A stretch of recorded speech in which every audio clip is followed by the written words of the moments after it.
Morning everyone, I hope everyone is well. Oh, I started that really rough, eh? Um, I'm not new to, oh my goodness. I'm very new to this. Obviously, as you guys can see, my hair is just totally out of whack, totally out of place. I tried to make it curly, but it's becoming wavy now and looks like I've got a bald patch, which I don't, so I don't know what to do about that. I'm just gonna do that. Yeah, it's not about the hair, but yeah, I know that it doesn't look so wonderful, so sorry about that. And sorry for the lighting because one side of my face is really bright while the other side is just shade. So I was going to do this actually in the lounge. I'm supposed to look at the lens, but I'm looking at myself. Forgive me guys, and please bear with me. I tend to mumble and I tend to say a lot, and I also don't have a long concentration span. I struggle to concentrate. It's a bad, really irritating thing of mine. What was I saying? I was gonna do the recording in the lounge, but the lounge is very cold. South Africa in the winter time is not a joke. And because our house that we have is fully tiled, so it's even worse in winter. Because yesterday it was so hot, and all of a sudden today it's just cold. So yeah.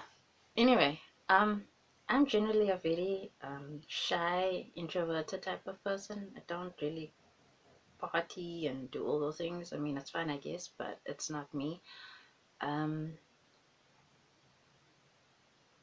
I like meeting new people, don't get me wrong. It's not that I don't like meeting people. I like meeting new people when I have the opportunity. But for the most time, I'm just more of a homebody. I just like to just be chilled and be at home. And this lens, it looks like I'm skew for some reason. But anyway, I'm going to start at the beginning so that we can just get into this.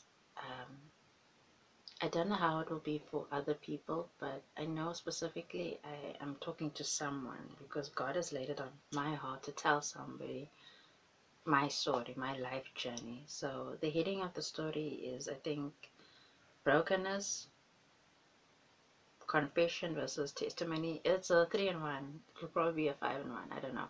I can talk about a lot of things all in one time. As you can hear, I can talk fast and then I can talk slow. So yeah, just bear with me. And yeah. Okay, so my journey started off as a 6-year-old. That's where it started because I don't remember anything else before then, but from the age of 6 I remember quite a bit. I grew up in a Christian home.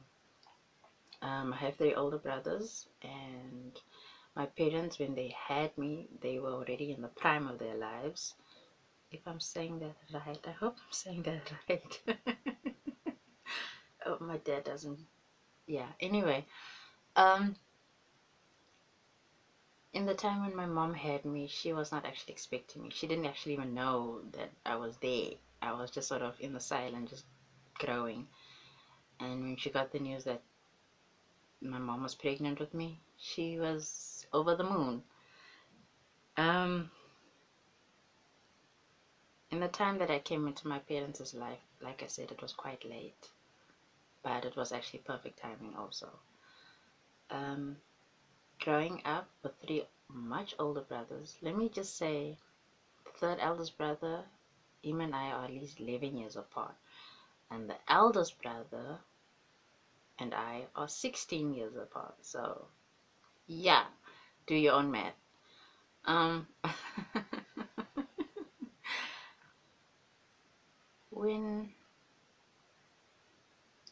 I was a little girl, I didn't have many friends. I didn't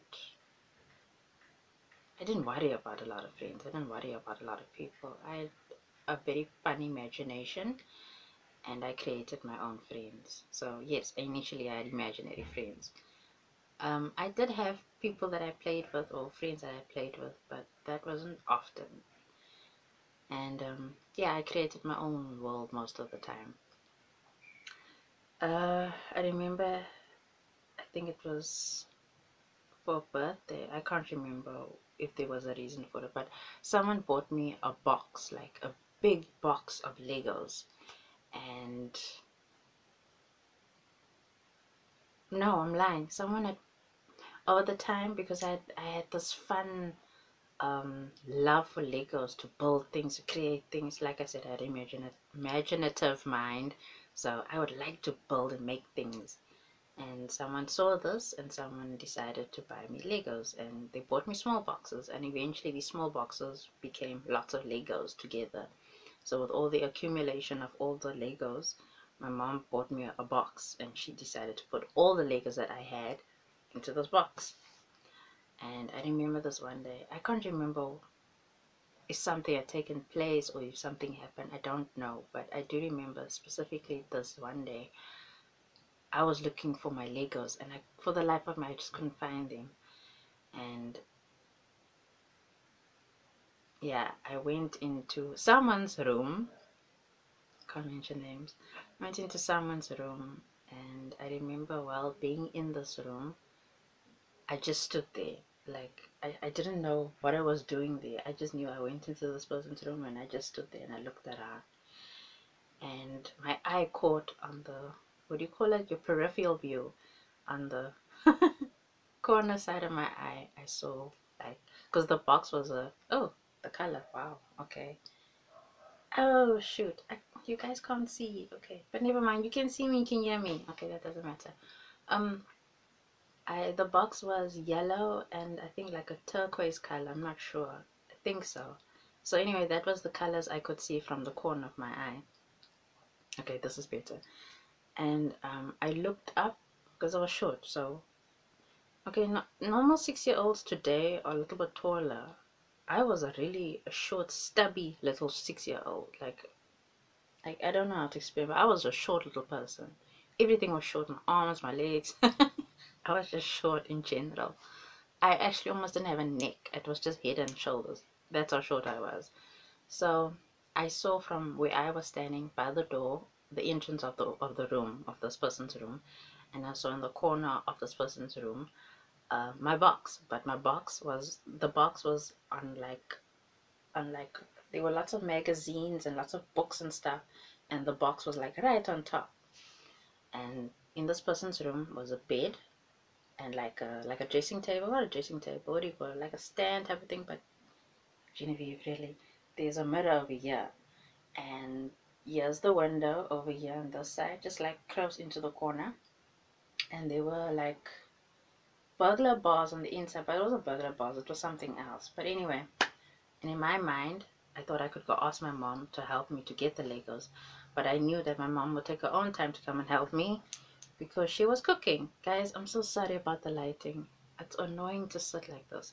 But anyway, and I have to look into the lens. I keep forgetting that. So I decided to do my own thing and get this box of Legos.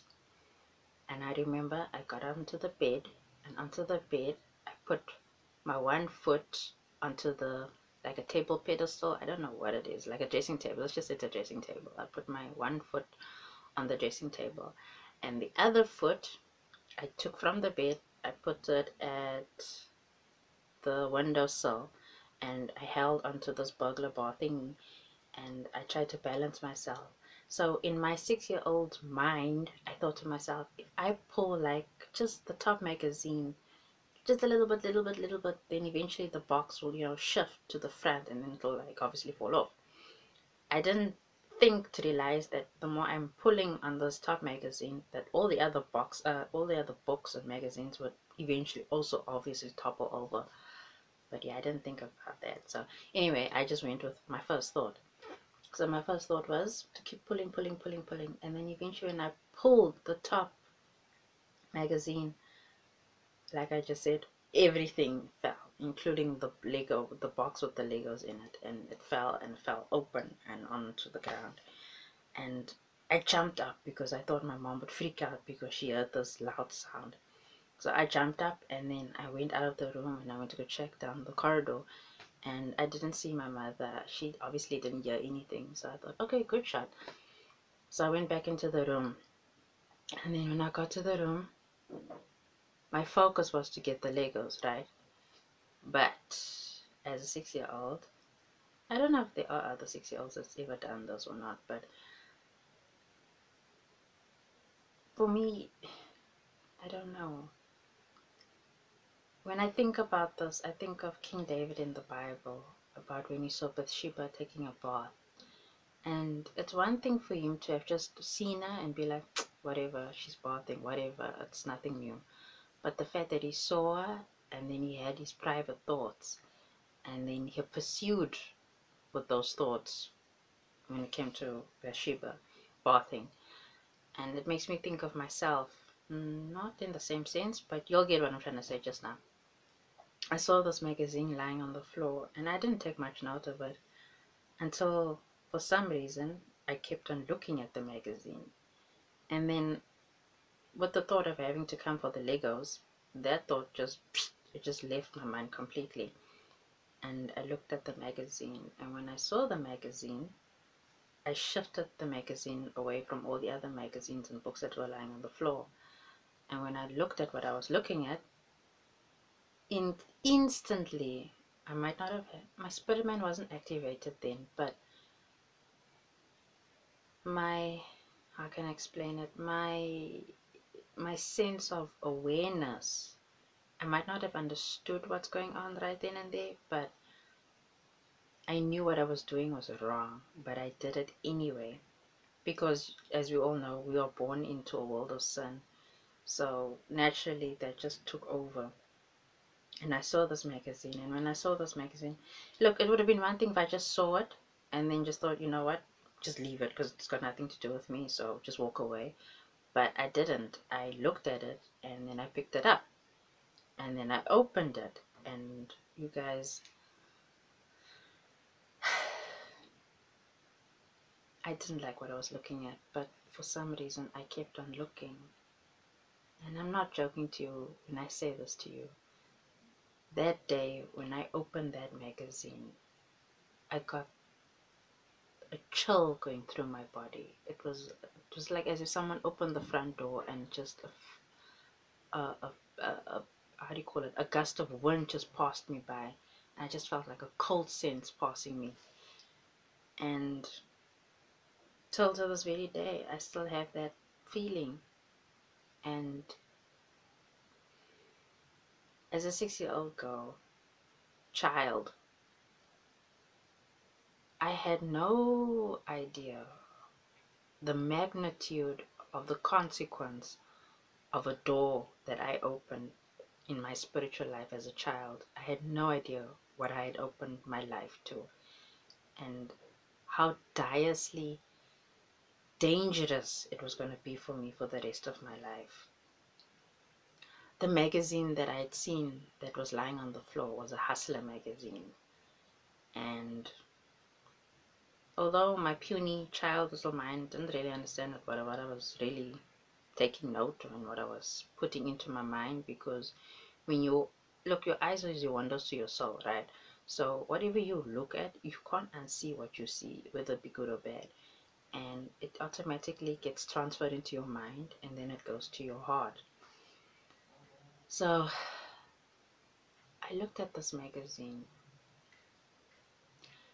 and after I looked at this magazine, I closed this magazine and I picked up all the magazines and all the books and I put them back in the corner of this person's room.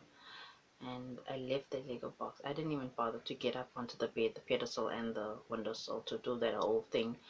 I just left it on the dressing table and I left. And I left with a coldness in my spirit. I can't explain to you guys what the feeling was. It was just that it was a spiritual coldness that came over me.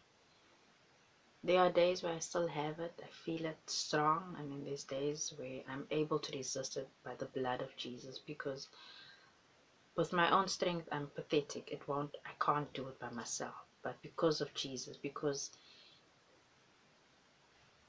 he is just mighty, he's strong, he's wonderful, he's gracious, he's God, I'm able to resist the evil, the temptation.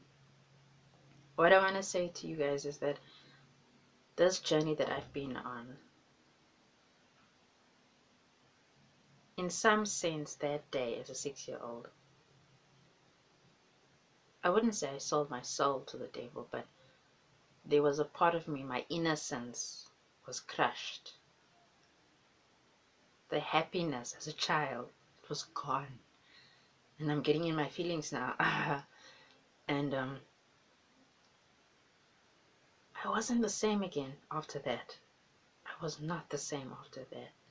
And I remember having weird thoughts as a child that for me it even scared me, because I would think, why would I think something like that? Oh, why is that in my mind?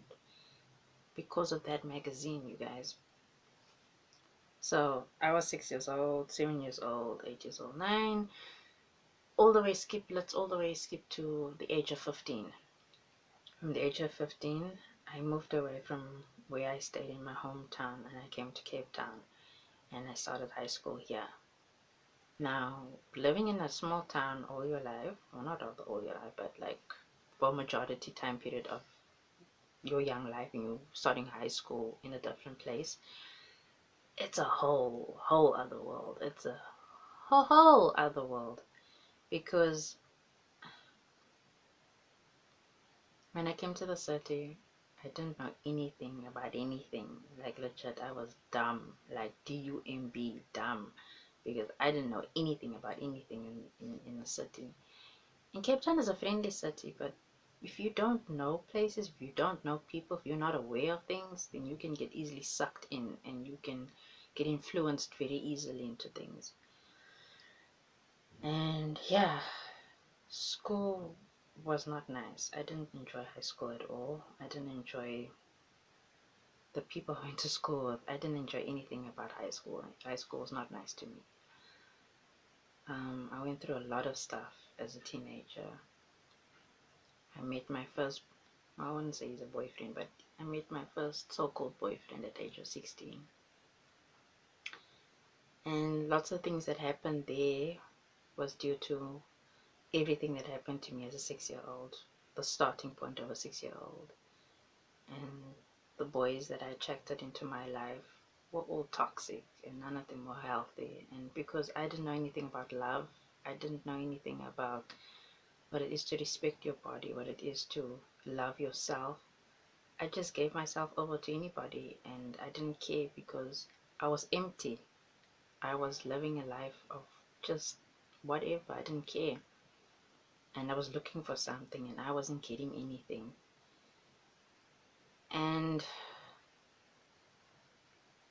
as time passed by, when I turned 23, I was working. Because I'm not going to go into detail, because this video is going to be forever if I carry on with every detail of my life.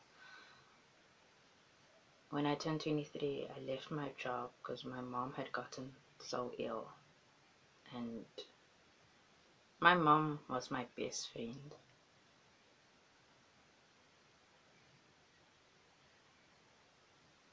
I'm sorry. My mother was my best friend. She was not just a mother, she was my sister, my confidant, my doctor, my lawyer, my judge. She was my entire world. She was my everything.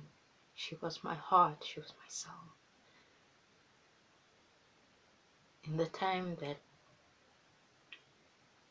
as a little girl, as a teenager, because growing up in a Christian home, my parents gave my brothers I don't know if it's an opportunity, but a chance rather, to choose if they want to go to church every Sunday or whatever the case may be. I, on the other hand, was angry because I was little, so yeah, I was little, and I was upset with my mom and my dad. They gave a choice to my brothers to go to church if they would like to. I, on the other hand, was forced to go to Sunday school, go to Sunday church service in the morning and in the evening. And yeah, I just felt, why wasn't I ever given the opportunity? Why wasn't I given a choice? And I rebelled against it. I remember that as a teenager. And because of that, I always just did my own thing. And I never had any regard or care for what people think or how they think of me. And I just lived my life for myself.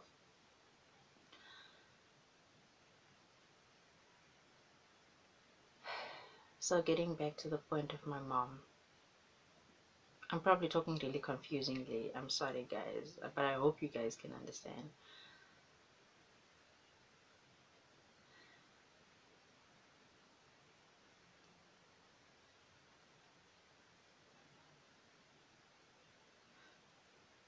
when I was 23, my mom asked me if I would look after her. And I know I told my mom, I can't. I don't have any knowledge of looking after someone.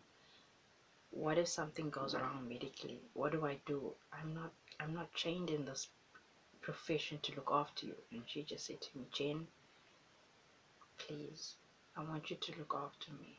Please. And I couldn't say no, you guys. It was my mom. And I'm telling you guys, for 5 years, from age 23 to age 27, I looked after my mom. I put my life on pause because I said to myself, you know what? At some point, my life will go back to normal again and I'll just live my life. 5 years looking after my mom changed my life in a way that only God could change my life and turn my life around.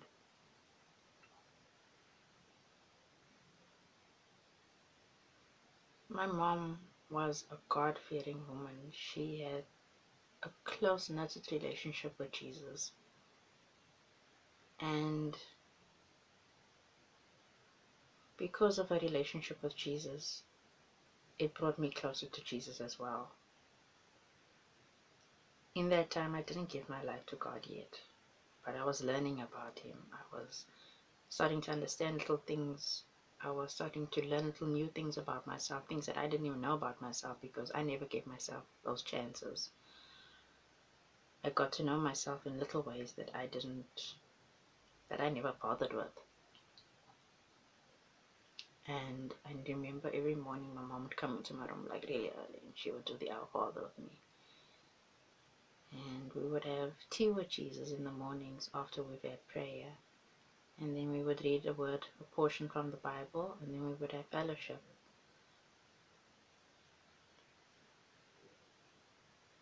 And I remembered all the secrets, all the darkness, all the pain, all the hurt that I kept inside of me. I remember 1 month before my mom passed away, I said to my mom, Mom, I have to tell you something.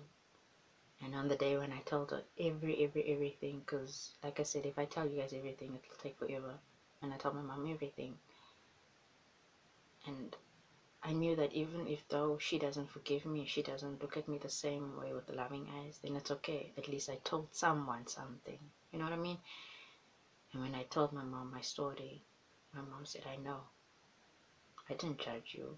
I didn't say anything. I know about what you did and I know what you've been going through, but I left you alone because I knew at some point you would tell me, because we told each other everything. So this video is long, guys. I don't want to get too far or too deep into it. I'll make a part 2. Hopefully it won't be so long. And I know I trail off a lot, so forgive me for that. But what I want to say is brokenness is appropriate. How can I say this?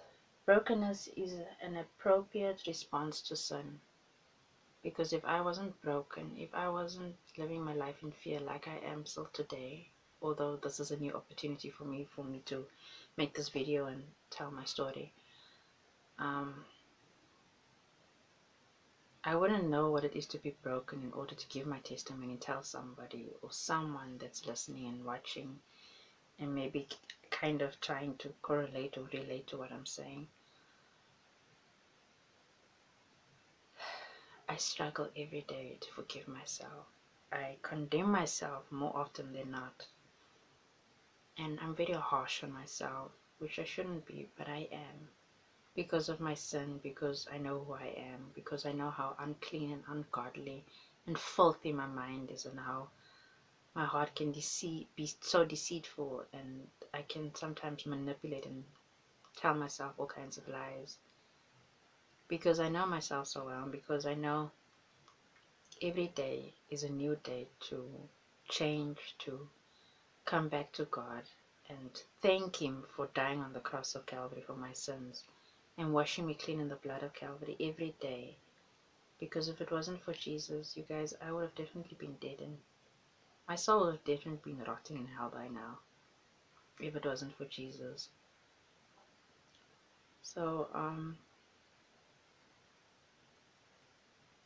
Comment, like, subscribe, or don't comment, don't subscribe, don't like. It's entirely up to you. It's your choice, it's your prerogative.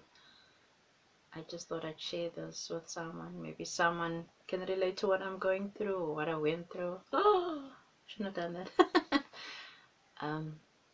But yeah,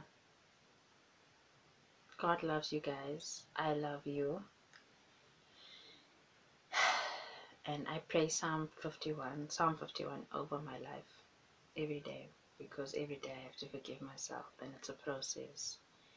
It's a scar that I put onto myself that only God can heal, because I can't heal myself. I don't have that power, I don't have that strength. I could, but I don't. So yeah, I just thought I share my story with someone. And yeah, okay, I hope everyone is blessed and staying safe and staying warm. And okay, bye.